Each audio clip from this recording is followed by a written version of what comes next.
Set number 3 maths और section B. अब देखो सेक्शन बी में बी का फर्स्ट क्वेश्चन कर चुके हैं ना, सेक्शन बी का फर्स्ट क्वेश्चन कर चुके हैं, मतलब क्वेश्चन नंबर 8 हो चुका है। क्वेश्चन नंबर 9 सॉल्व करते हैं। क्वेश्चन नंबर 9 में बोला है कि if A M and G M, पढ़ रहा है question, if A and G M of two positive numbers A and B, दो पॉजिटिव नंबर्स ए और बी का अर्थमेटिक मीन और ज्योमेट्रिक मीन गिवन है। मतलब अर्थमेटिक मीन क्या गिवन है, A M of A and B equal to 10 given है और geometric mean of A and B equal to given है 8। ये गिवन है, अर्थमेटिक मीन गिवन है और ज्योमेट्रिक मीन गिवन है। आपको क्या करना है, ए और बी का वैल्यू निकालना है, ठीक है। तो अब कैसे होगा, A M equal to 10, A और बी का arithmetic mean A plus B by 2 equal to 10। तो A plus B equal to कितना हो गया, 20। इसको इक्वेशन नंबर फर्स्ट मान लीजिए। And geometric mean G M given है 8। तो ज्योमेट्रिक मीन का फॉर्मूला क्या होता है, दो नंबर ए बी का रूट अंडर ए इंटू बी, और ये इक्वल टू हो गया 8। स्क्वायरिंग कर दो दोनों साइड, तो A B equal to 64। Equation मान लीजिए इसको 2। आप चाहो तो यही दोनों इक्वेशन को सॉल्व करके निकाल सकते हो, लेकिन सॉल्व करोगे तो फिर क्वाड्रेटिक टाइप का आएगा। तो एक काम करते हैं, ए प्लस बी गिवन है और ए इंटू बी गिवन है, तो ये माइनस बी निकाल सकते हैं इसके हेल्प से। कैसे, we know that a minus b whole square equal to क्या होता है, ए स्क्वायर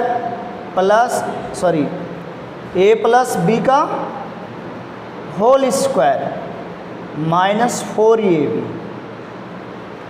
ये माइनस बी का होल स्क्वायर को लिख सकते हो ए प्लस बी का होल स्क्वायर माइनस 4ab। तो आगे देखो, ए माइनस बी का whole square equal to a plus b का वैल्यू 20 है, 20 स्क्वायर माइनस 4, ए बी का वैल्यू 64, तो इंटू 64, 400 माइनस 4 चौक 16, 6 चौक 24 और ये 25।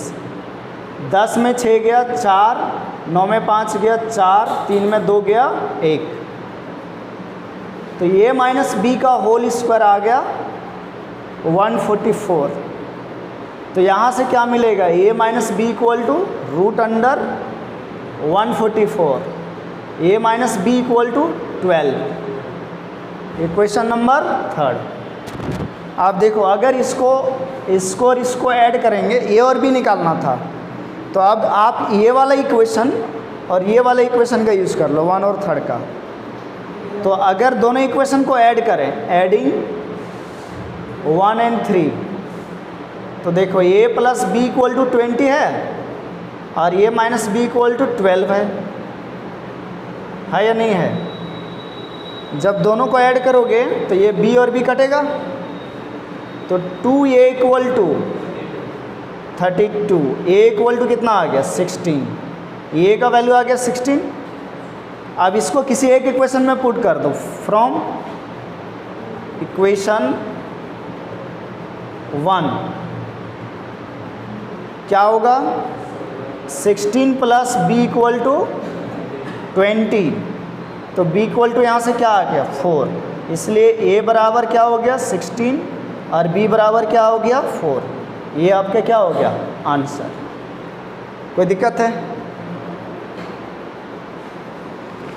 क्वेश्चन नंबर 10 में गिवन है, देखो क्वेश्चन नंबर 10 का solution. Find the equation of right bisector of line segment joining the points 3,4 and -1,2।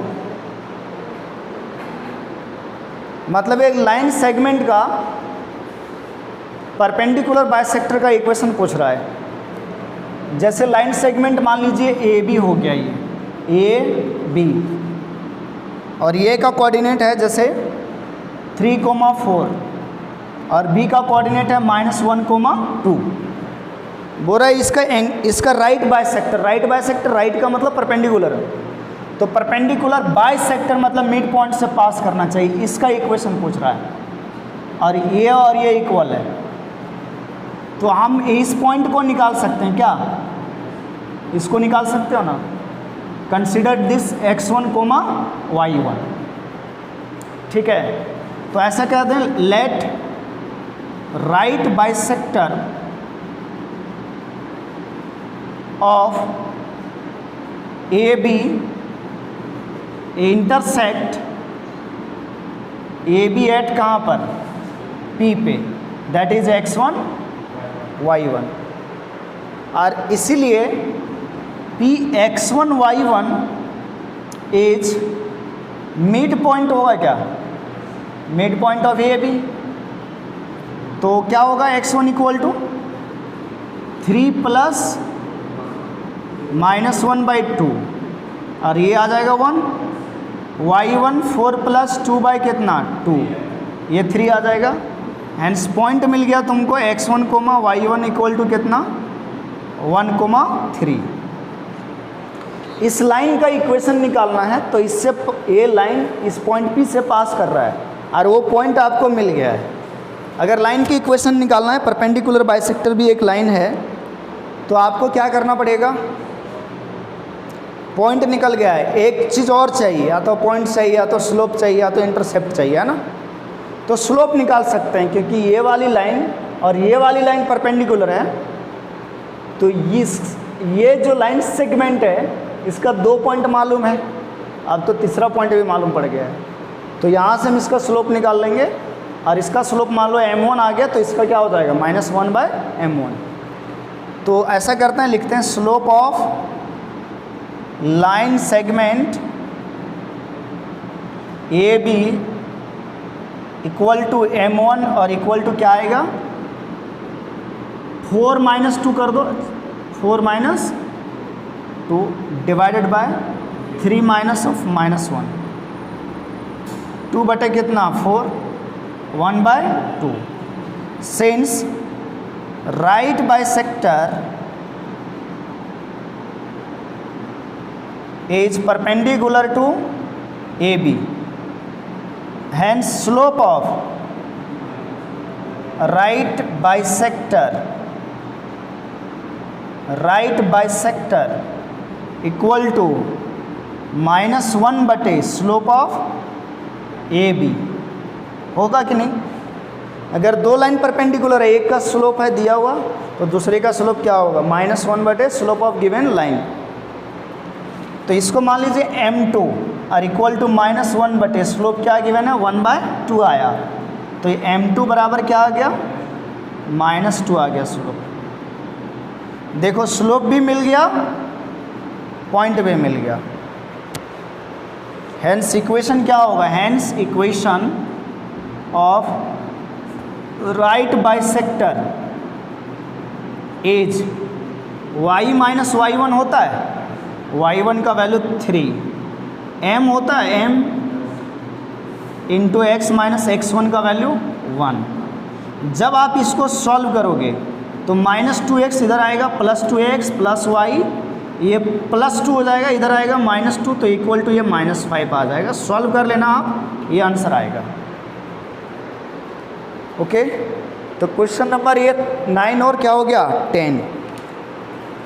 ठीक है, आप क्वेश्चन नंबर हम लोग करते हैं कौन सा? 11, 12, 13।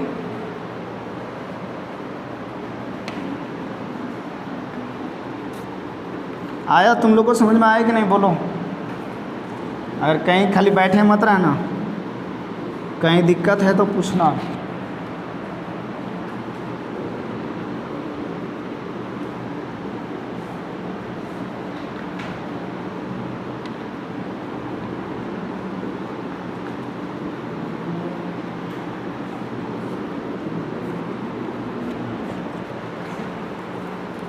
Question number 11 a b equation है, लाइन का इक्वेशन फाइंड करना है इसमें भी। Find the equation of line perpendicular to the line x minus 2y plus 3 equal to 0 and passing through the point. Point given है क्या, और बोला लाइन परपेंडिकुलर है दूसरे लाइन का, वहाँ से स्लोप मिल जाएगा। स्लोप पॉइंट फॉर्म इसमें भी लगा देंगे, ठीक है। तो ये काम करते हैं, सबसे पहले हम लोग निकाल लेते हैं स्लोप ऑफ लाइन। कौन सा लाइन का, x minus 2y plus 3 equal to 0 is m1 equal to -1 बटे, या तो यहाँ लिख देते हैं minus coefficient of x divided by coefficient of y। तो m1 equal to minus x का कोफिशिएंट 1 बटे y का कोफिशिएंट -2। यहाँ भी 1/2 आया कि नहीं आया। Hence slope of required line, slope of required line मतलब या तो line, slope of line perpendicular to the line x minus 2y plus 3 equal to 0 is, मान लीजिए m2 इक्वल टू -1 बाई क्या होगा, m1 होगा कि नहीं होगा। तो यहाँ से m2 इक्वल टू आ जाएगा -1 बटे 1/2, यानी m2 आ गया -2 के बराबर। दोनों क्वेश्चन सेम ही है।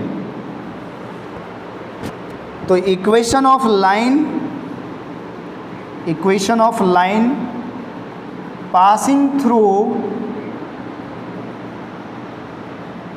पॉइंट, कौन सा पॉइंट, देखो पॉइंट गिवन है 1, -2 एंड हैविंग स्लोप क्या निकला, m2 equal to -2 as y minus y1 का वैल्यू -2, m कितना है -2, x माइनस 1। यहाँ ब्रैकेट में लिख सकता है, इक्वेशन होता है y minus y1 equal to m into x minus x1 formula. तो y plus 2 equal to -2x plus 2, 2 कट जाएगा, -2x इधर आएगा, प्लस 2x और प्लस y बराबर 0। आ गया क्या।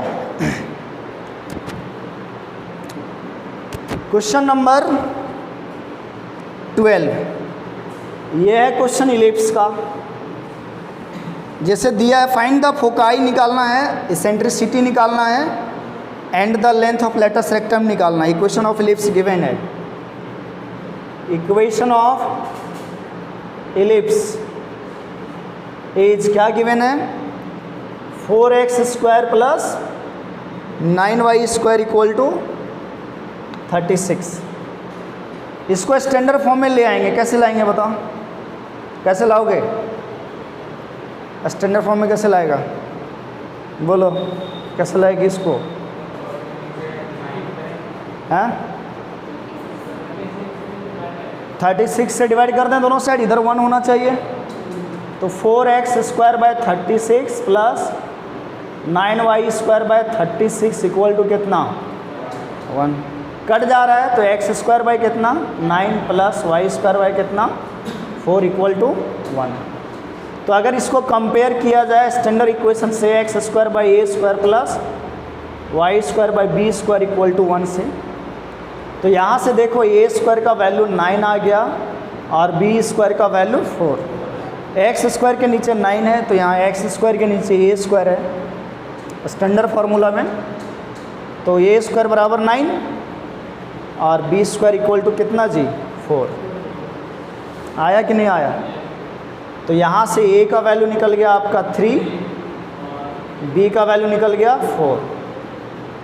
अब ये जो इलिप्स है देखो a का वैल्यू, अच्छा b का वैल्यू 2 होगा, हाँ a का वैल्यू ग्रेटर है b से, तो जो इलिप्स होगा आपका वो हॉरिजेंटल इलिप्स होगा। कौन सा इलिप्स होगा, हॉरिजेंटल इलिप्स।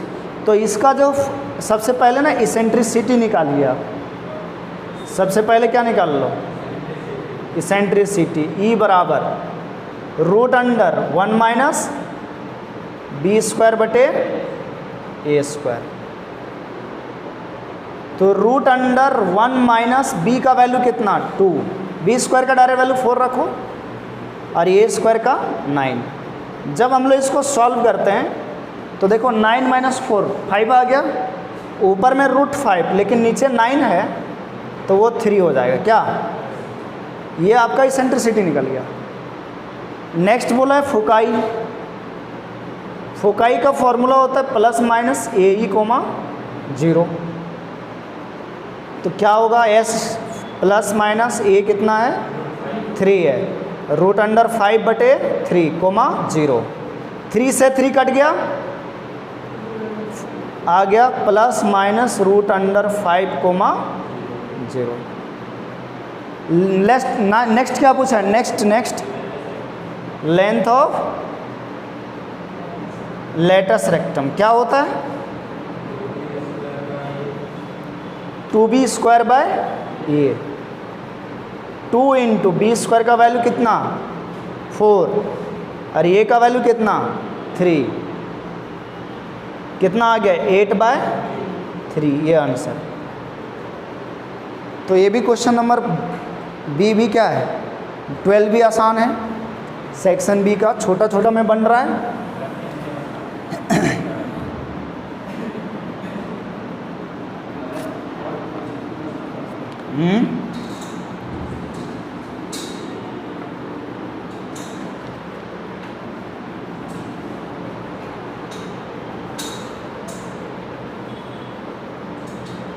क्वेश्चन नंबर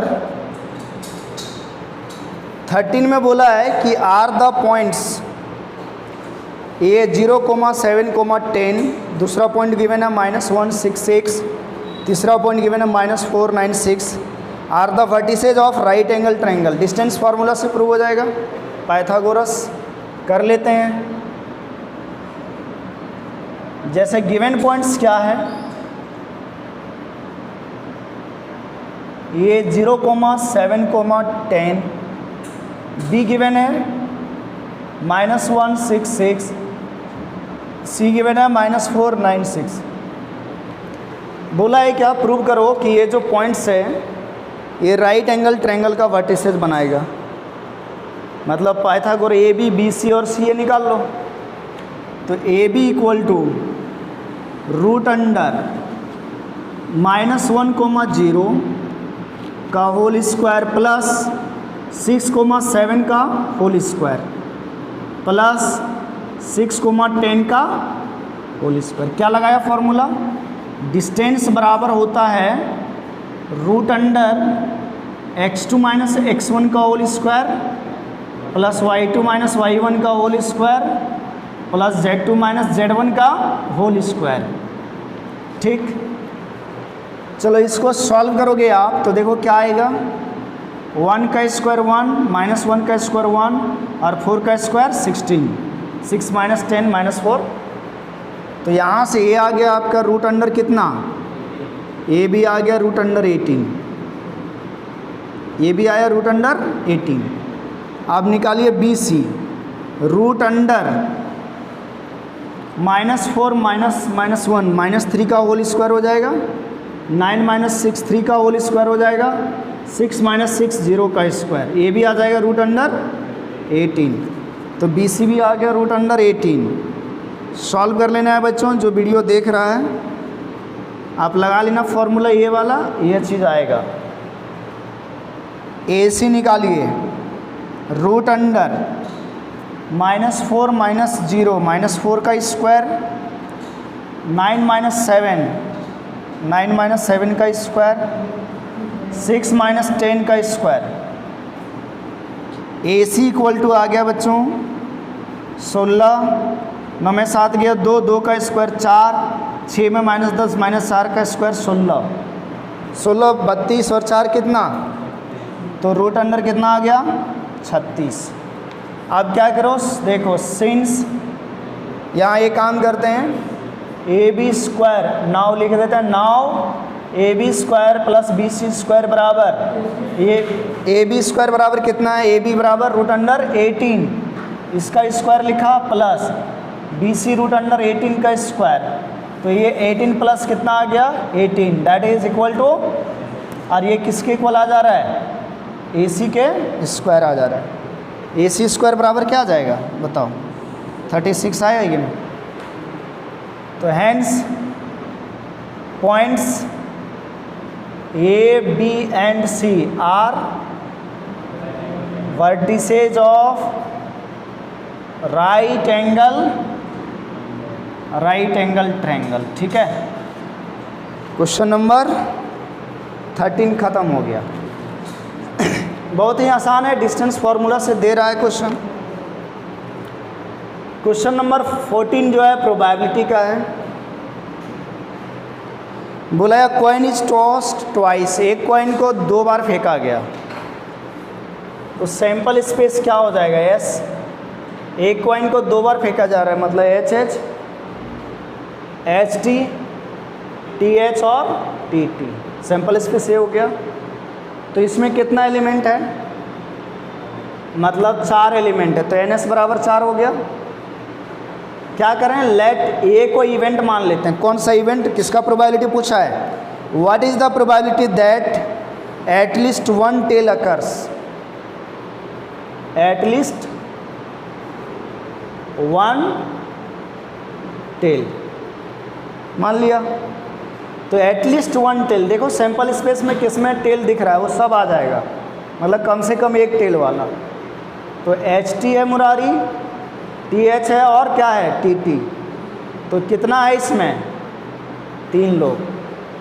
तो probability of getting at least 1 tail equal to n A बटे कितना रे? एन एस 3 बटे कितना? 4। आंसर आ गया समझ में? 2 बार कर लिया क्या? अरे एक बार क्लास में 3 बार।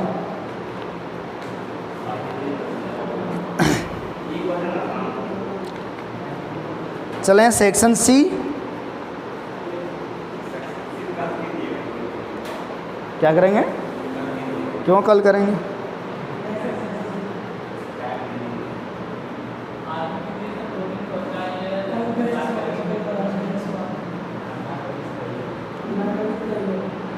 पता चला पूरा ओवर नहीं किया, एग्ज़ाम पहले हो गया तुम्हारा।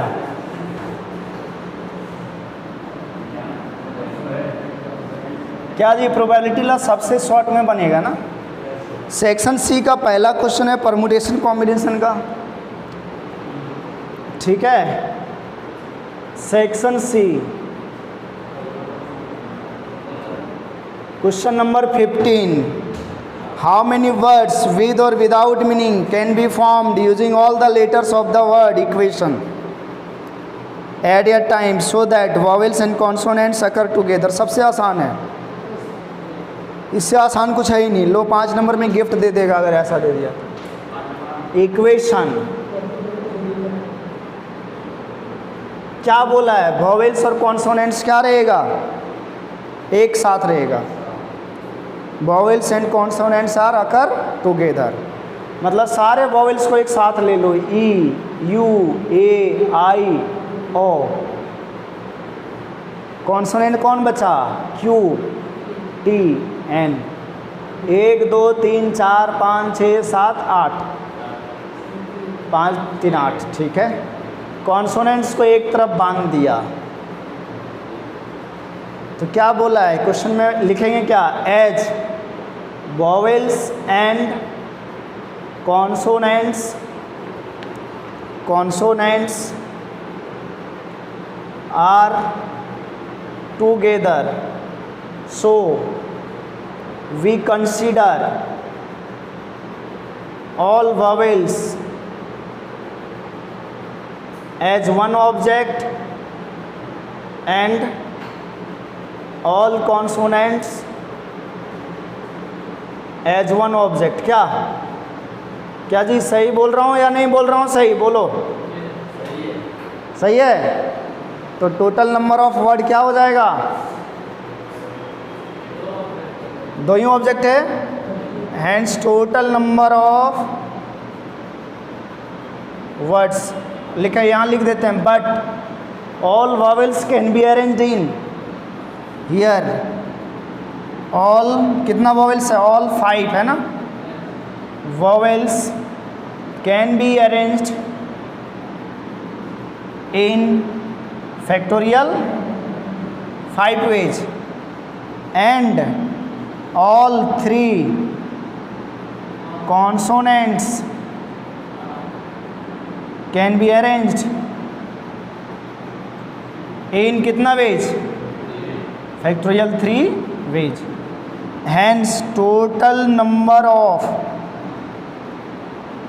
वर्ड्स, ध्यान दो ये 2 है ना, तो ये आगे रह सकता है, ये पीछे आगे, मतलब ये अरेंज होगा फैक्टोरियल 2 से इनटू, ये आपस में अरेंज हुआ फैक्टोरियल 5 और ये फैक्टोरियल 2 गुने फैक्टोरियल 5 कितना 120 और ये कितना 6 दूना 12 144. आंसर मिला क्या? 1440. कितना आसान है देखो, 5 नंबर में दे दिया. क्या अगर लिखना नहीं पड़ता लैंग्वेज, डायरेक्ट आंसर. हिंदी में नहीं लिख पाएगा मुरारी, इंग्लिश में नहीं लिख पाएगा तो उसको हिंदी में लिख देना. कैसे? ऐसे लिखता है ना व्हाट्सएप में, आ रहा हूँ.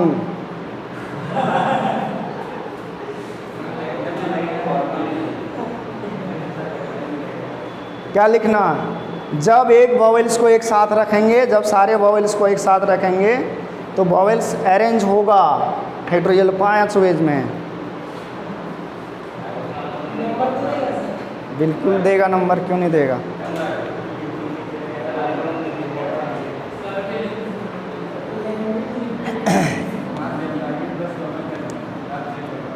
क्वेश्चन नंबर 16, ये जीपी का क्वेश्चन है.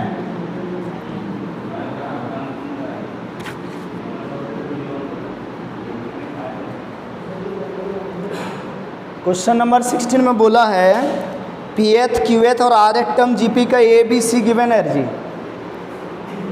पीएथ क्यूएथ और आरएथ टर्म, इसमें क्या करो ना, देखो ये पहले से गिवन है तो स्मॉल ये फर्स्ट टर्म मत लो, है ना.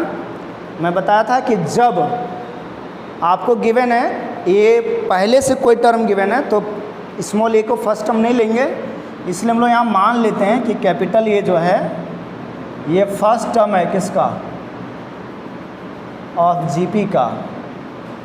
और देखो स्मॉल आर भी गिवन है ना, स्मॉल आर गिवन है ना, तो हम लोग generally common ratio small R ही लेते हैं. तो यहाँ कॉमन रेशियो जो है कैपिटल आर ले लो, कॉमन रेशियो. बहुत ही आसान क्वेश्चन है ये भी, ठीक है. कॉमन रेशियो क्या ले लो? Capital R. उसके बाद क्या करो,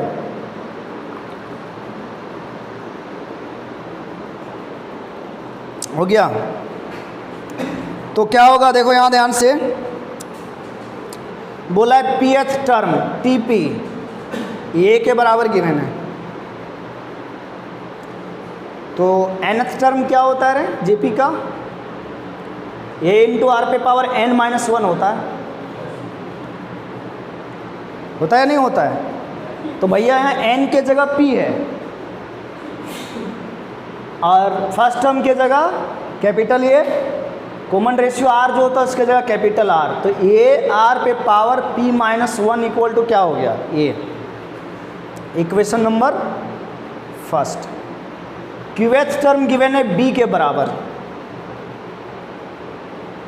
तो क्या होगा? ए आर क्यू पे power minus A into R, R पे पावर क्या? q-1 equal to B. ये इक्वेशन नंबर 2. और बोला आरएथ टर्म मतलब क्या? टी आर इक्वल टू सी, तो ये इंटू आर पे पावर स्मॉल r-1, ये तीसरा इक्वेशन. अब जो प्रूव करने दिया ना उसको लेके चलते हैं. एलएचएस ले लेते हैं, है ना. लिखा है ये पावर में q-r इंटू बी पावर में r-p और c पावर में p-q. ये चीज लिखा हुआ है. तो ये का वैल्यू कितना? ये बराबर देखो इक्वेशन 1 में a इंटू आर पे पावर q-1 और यहाँ पर पावर में है q-r, फिर गुने b का वैल्यू क्या है इक्वेशन 2 से, ये r का पावर है q-1 और यहाँ पावर है r-p इनटू c का वैल्यू कितना है, ये r पे पावर कितना जी, r-1 और यहाँ p-q कहाँ पर, अच्छा यहाँ गड़बड़ की है ना, p-1 यहाँ देखो a का वैल्यू में p-1 है पावर। अब ये जो पावर है ना, ये वाला पावर वो इसके ऊपर भी पावर है और इसके ऊपर भी पावर है। सिमिलरली ये जो पावर है मल्टीप्लाई में है दोनों ना, तो ये पावर इसमें भी है इसमें भी है, ये सिमिलरली यहाँ पर भी। तो अब ये का पावर देखो क्या हुआ, p-q-r, पहले ये वाला ही लिखना है क्योंकि सब गुना में, तो ये इंटू ए पे पावर यहाँ क्या आ जाएगा, r-p इंटू ए पे पावर यहाँ क्या हो जाएगा, p-q, फिर इंटू देखो r पे पावर p-1 इंटू q-r, ठीक, फिर इंटू r पे पावर q-1 इंटू r-p हो गया, इंटू r पे power r-1 into p-q, r-1 into p-q। देखो पावर जो है अगर बेस सेम है तो पावर जुड़ जाता है, तो यहाँ पर बेस क्या है, ये है, तो पावर जुड़ेगा q-r plus r-p plus p-q। अभी इसका भी पावर जोड़ेंगे लेकिन पहले गुना कर लो, या डायरेक्ट गुना करके जोड़ दें, डायरेक्ट गुना करो, p into q pq, p into -r -pr, -1 into q q, minus minus plus r, फिर प्लस ये भी पावर जुड़ेगा q into r, q into -p q, -1 into r -1 into -p plus p, plus r into p pr, r into -q qr, minus का -1 into p -1 into -q plus q। देखो cut करके सब zero हो जा रहा है power, into r पे भी सब कट जा रहा है। देखो यहाँ से देखो -q प्लस q कटा, -r प्लस r कटा, -p प्लस p कटा, जीरो हो गया। यहाँ भी कट रहा है -+pq -pq -pr plus pr, cut रहा है कि नहीं, ये भी जीरो हो जा रहा है। a पे पावर 0 1, r पे पावर 0 1 बराबर क्या आ गया, प्रूव हो गया RHS। तो ये भी एक आसान क्वेश्चन है, केवल सॉल्व करना है, गुना भाग करना था, आसान तो आई है क्या Murari ji.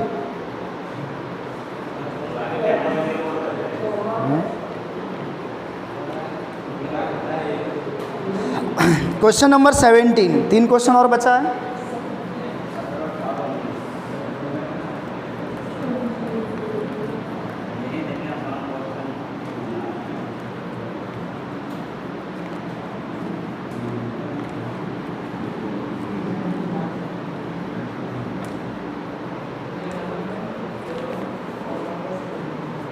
Question number 17, find the coordinate of foot of perpendicular of the point -1, 3 to the line 3x - 4y - 16 = 0। Equation of line given है,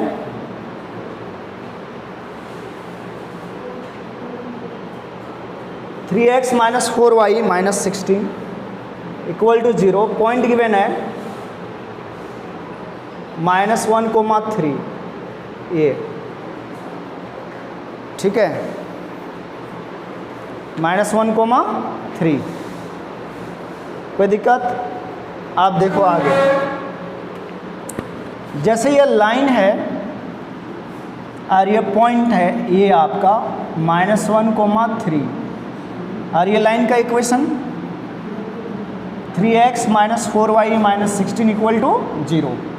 फुट ऑफ परपेंडिकुलर मतलब इस पॉइंट से लाइन के ऊपर परपेंडिकुलर ड्रॉ करें, इस पॉइंट से इस लाइन पे परपेंडिकुलर ड्रॉ करें, तो ये जहाँ पर लाइन को मीट करता है उसी को बोलते हैं फुट ऑफ परपेंडिकुलर। मान लीजिए इसको m और इसको मान लेते हैं अल्फ़ा बीटा, और यही अल्फ़ा बीटा निकालना है। तो let foot of coordinate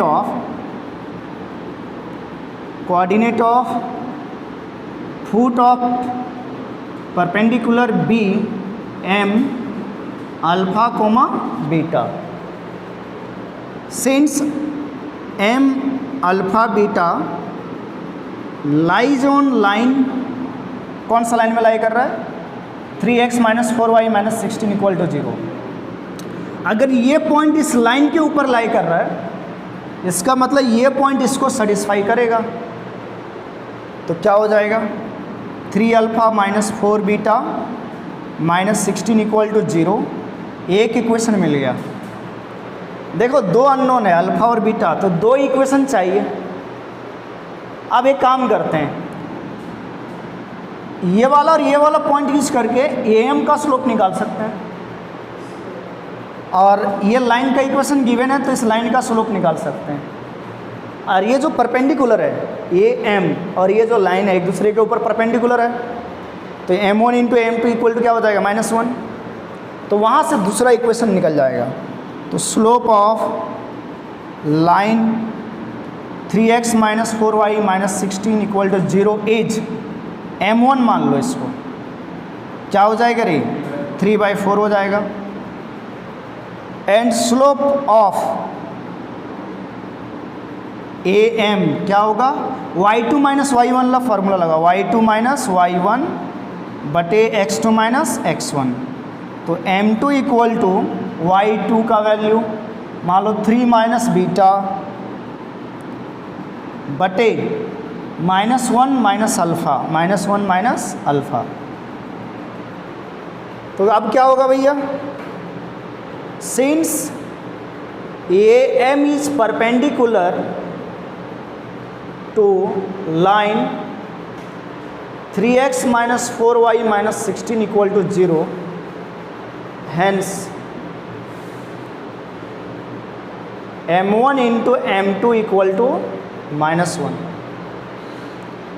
m1 3/4 है इंटू 3 माइनस बीटा। एक काम करो, यहाँ से माइनस कॉमन ले लो, तो -1 प्लस अल्फ़ा हो जाएगा बराबर -1। अब ऊपर देखो भैया 3 मल्टीप्लाई करो, 3 3 जा 9 माइनस 3 बीटा, और ये minus minus plus 4 into 1 4 plus 4 alpha.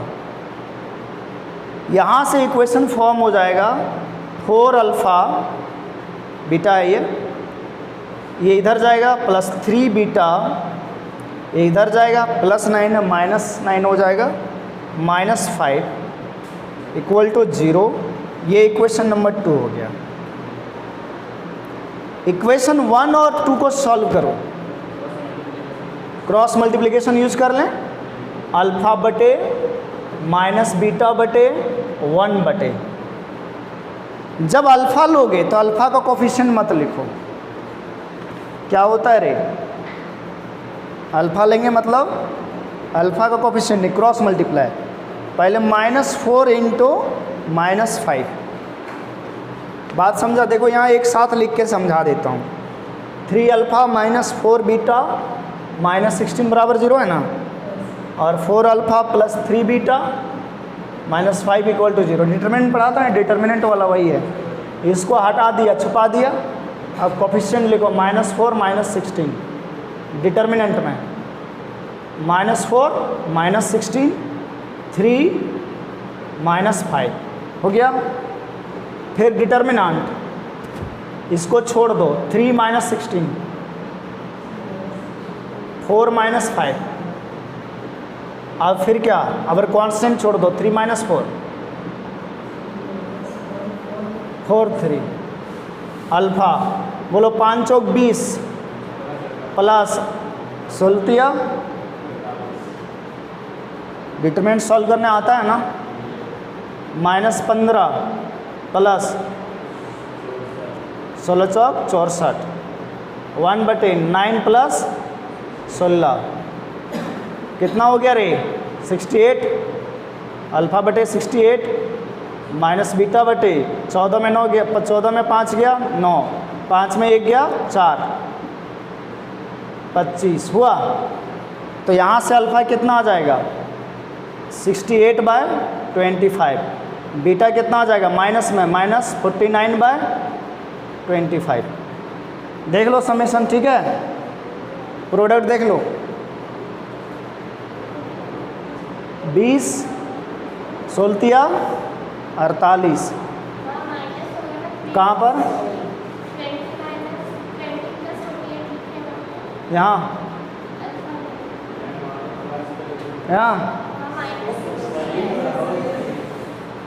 5 चौक 20 माइनस माइनस प्लस, और यहाँ माइनस होता है फार्मूला में, तो 16 48 सब सही है। -15 49, तो आ गया alpha beta, foot of perpendicular आ गया। अच्छा हुआ पता चला अभी के बीच में माइनस होता है। हो गया, ये भी आसान क्वेश्चन था, फुट ऑफ परपेंडिकुलर निकालना। आगे सॉल्व करो,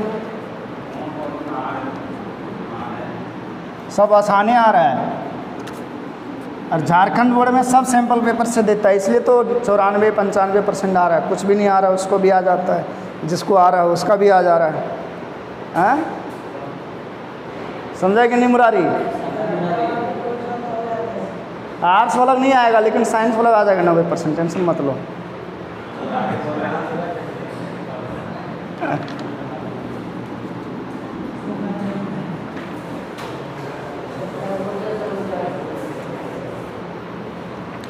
अठारह नंबर question, find the equation of circle passing through the points 2, 3 and -1, 1 and whose centre lies on the line. लो भैया, यहाँ भी इक्वेशन सॉल्व करना है, सॉल्व करना है कि नहीं?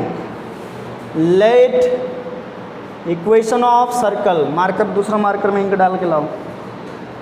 Let equation of circle be x² plus y² plus 2gx plus 2fy plus c equal to 0। हो सेंटर क्या होता है -g, -f। बोल रहा है क्वेश्चन में कि ये जो सेंटर है ना, वो एक लाइन पे लाई कर रहा है, -x -3y -11 इक्वल टू 0 पे।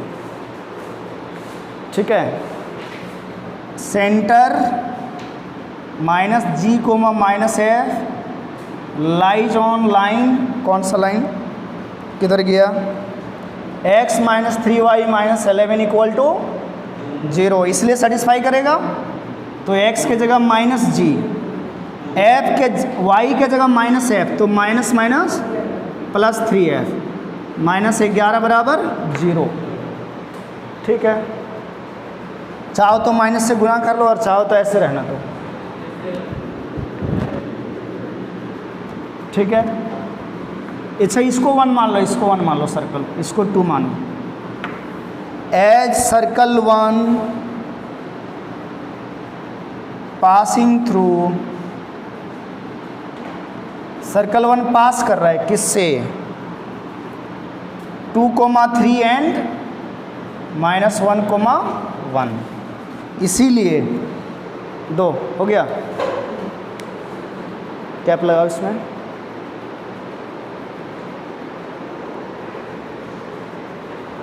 इसलिए क्या होगा भैया, जब 2, 3 से पास करेगा सर्कल, तो ये पॉइंट सर्कल को सेटिस्फाई करेगा।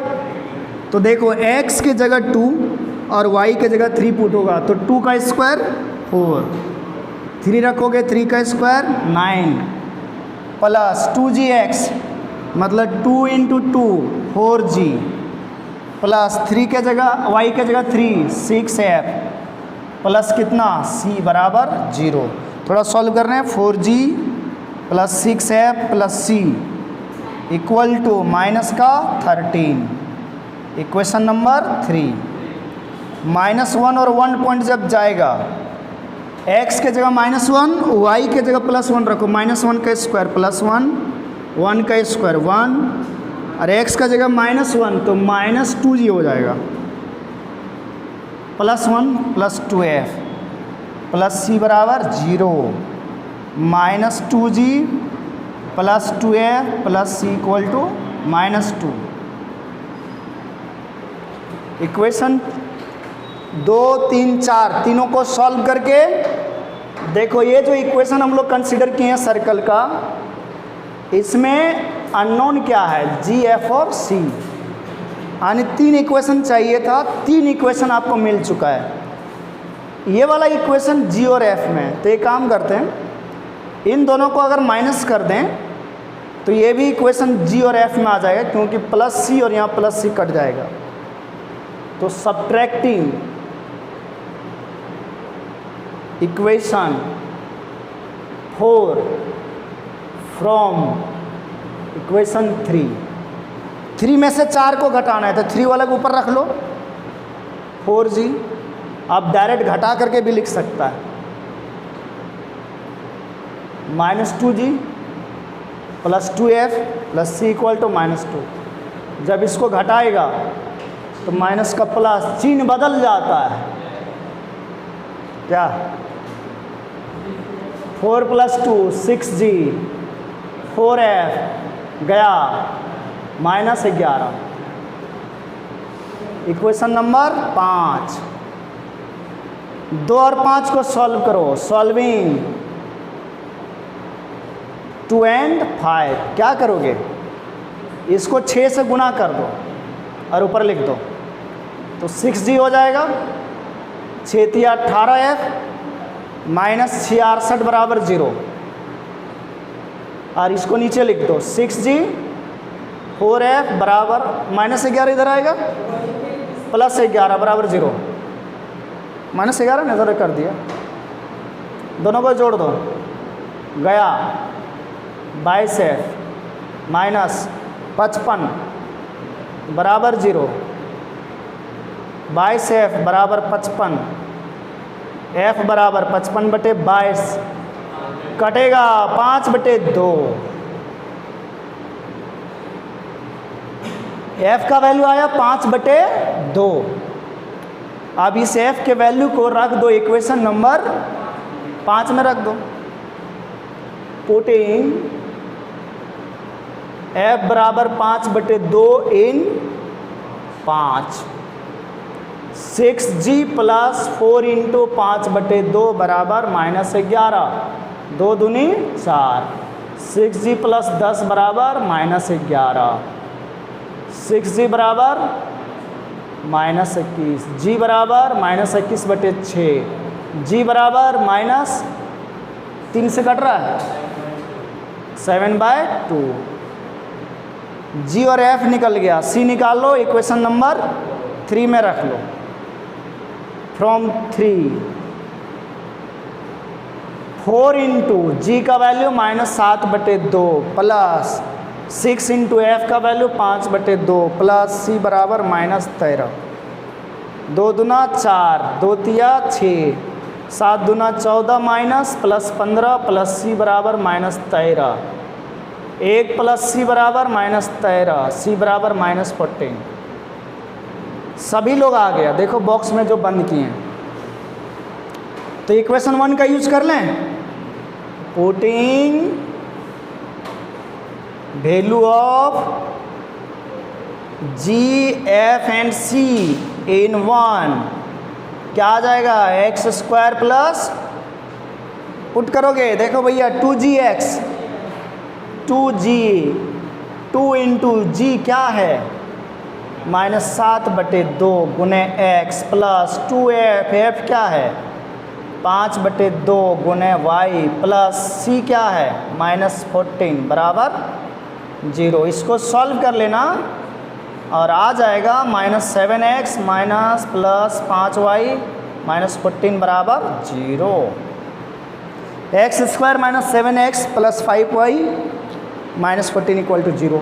तो ये सर्कल का एक क्वेश्चन लेंथी बनेगा। तो क्या करना, अगर मान लो दूसरा क्वेश्चन सेक्शन सी का बन रहा है तो उसको बना लेना, और नहीं बन रहा है तो ये आसान है, समझा कि नहीं, सॉल्व करना है। हाँ 5 नंबर है। Question number 19।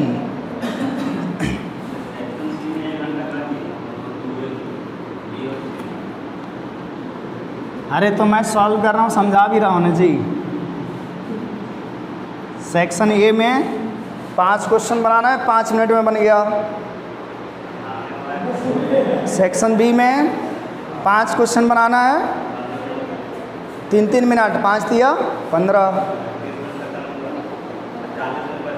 40 मिनट में 3 क्वेश्चन बनाना है। 10-10 मिनट में तीनों बना दो, 10 मिनट में रिवीजन कर लो। ठीक है, मुरारी समझ में आया? कौन बोल रहा है टाइम कम है?